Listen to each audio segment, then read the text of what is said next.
Hi there, this is the polynomial review. Go through this first and see how you do. If you do really well, then you understand polynomials. If you struggle in certain spots, you can look and you can see that there's all these references, and those are references to the corresponding worksheets and videos. So if you haven't already, turn off the video, do the worksheet. There's 2 pages here, and then check the answer key or find the corresponding video and go through it. And then it's kind of up to you to make some decisions. If you did really well, you don't have to do a workbook package. What I would suggest though is even if you do well, do some of the questions, not all of them, and then a week from now or a couple of weeks from now, do some more questions, keep practicing. Because one of the things that happens in math is you learn, say, polynomials in the very first week of school, and then come midterm or somewhere later on, you haven't looked at it for like a month or so, and it's gone. You've forgotten a lot of the material. So it's good to review going forward. And what you learn in polynomials is going to help you in solving equations, both 1-step and 2-step. Can help you in Math 20, 30, and calculus, pre-calculus, whatever math classes you end up taking going on. So this is really important stuff, and now's the time to get it, to own it in simplest terms. All right, so turn off the video. My rant is done. All right, I'm going to trust that you did turn off the video, and let's go through this. All right, explain the difference between x to the 5th and 5x.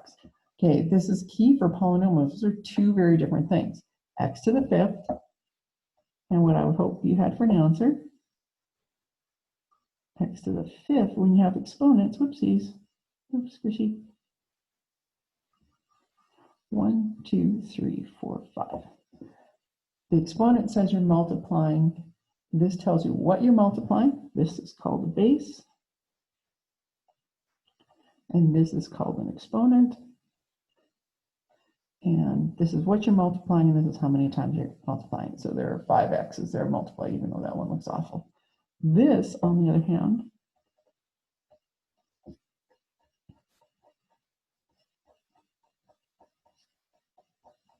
one, two, three, four, five. When the big number is out in front, that is a coefficient. And that always has to do with adding. Okay, what I would look for an answer is that you can break this down you can expand it, I guess is the easiest way to say it. And that anything with the big number out in front, a coefficient, has got to do with adding. And if it's an exponent, it is multiplication. All right, what are like terms? Like terms have the same variable and exponent. So 2x and 6x, those are like terms.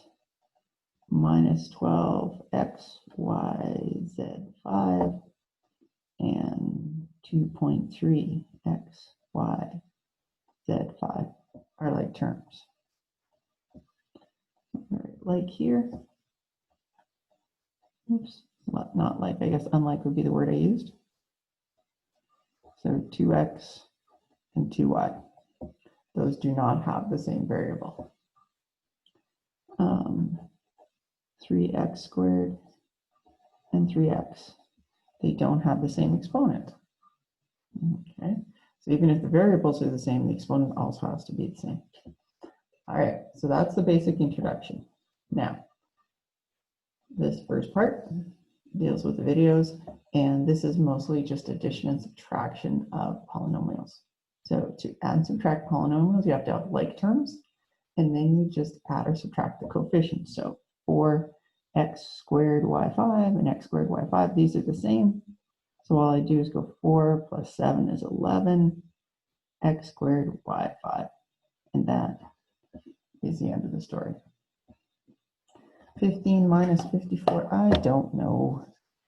I'm being lazy, sorry. 15 minus 54 is minus 39.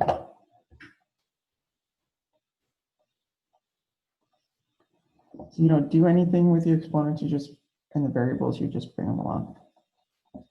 Now, when you get brackets, careful, this was not a FOIL question. This is actually an addition question, and it tells you right there.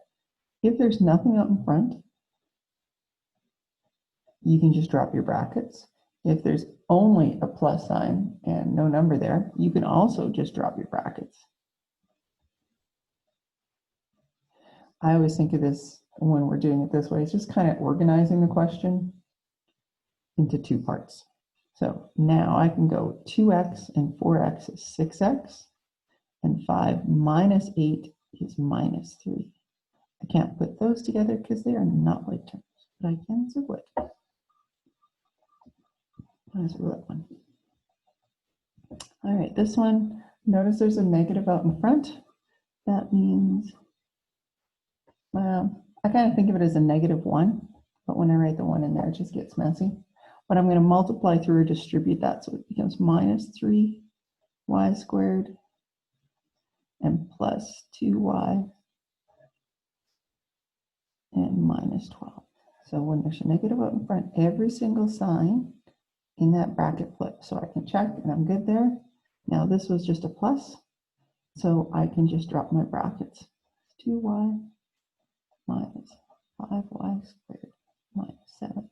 So this plus right here, I think of it as a plus on the 2 there, and then that one just disappears. Now let's put together our like terms. I've got a minus 3y squared and a minus 5y squared. So that's minus 8y squared. I've got 2y plus another 2y, so it's going to be plus 4y. Remember, don't change anything, just bring the variable along. And minus 12 and minus 7 is minus 19. All right, you got that all handled, and that wasn't any big deal, especially that last one with the negative out in front. That was a little tricky. Then that part, you got it. All right, now simplify the following. Simplify is like a math word for do it, and it works for addition, subtraction, multiplication, and division. It just is all encompassing. All right, so this is a monomial, one term, times another monomial, one term. So 16 times 5 is minus 80.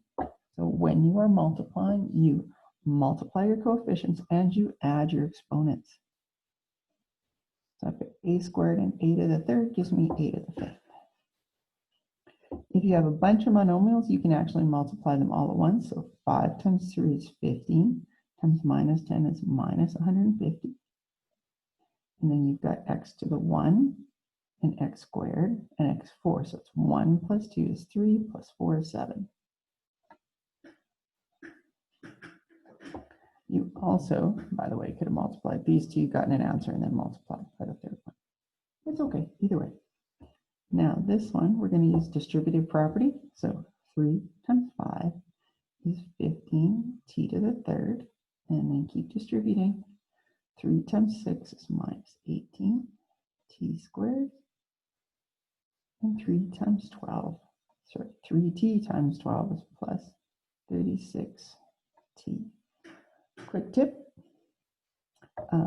if you're doing a monomial times, a monomial times a polynomial, if there are 3 terms here, you have 3 terms in your answer.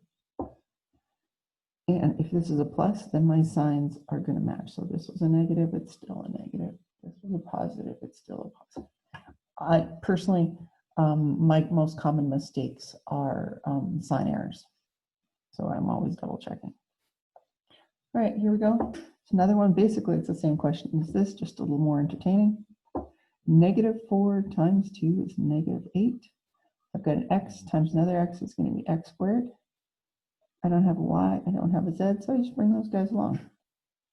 Now we do it again. -4 times 4 is -16.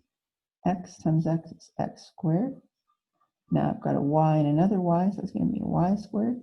And I don't have a z, so bring along. And one more time. -4 times -3 is plus 12. There's no x's back here. There's no y's. But I got a z3 times a z. It's going to be z to the 4th. And okay, so 1, 2, 3 terms in the polynomial. 1, 2, 3 terms in my answer. That's good.